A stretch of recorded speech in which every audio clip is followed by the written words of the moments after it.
وانا باكد المعلومه لعقلي تاني، احنا محتاجين نتعلم ازاي نتعلم.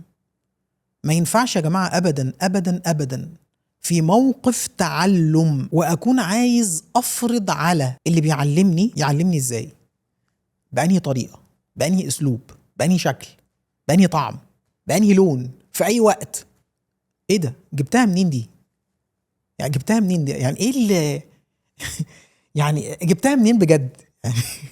انا بقول تاني الكلام ده ليا وليكم، بفكر نفسي بيه تاني وتالت ورابع. طيب، ولما بقول في اي موقف تعلم، انا بفكر نفسي وبفكرك انه الحياة كلها مواقف تعلم.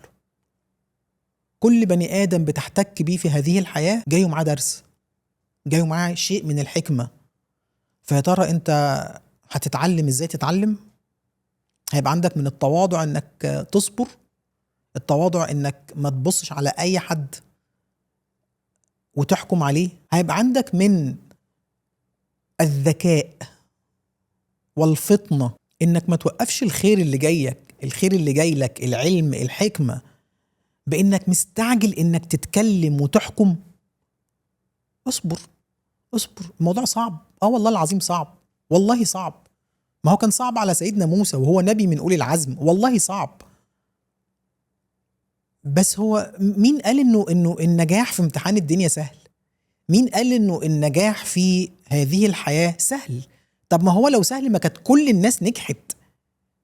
ليه معظم الناس ما بتنجحش في اي حاجة في الحياة؟ ليه ما بيحصلش كده؟ ليه لما نيجي نمسك كتاب ربنا ونبص في القرآن كده ونلاقي طول الوقت ورا كلمة اكثر الناس جاي وراها بلاوي سودة؟ وان تطع اكثر من في الارض يضلوك عن سبيل الله.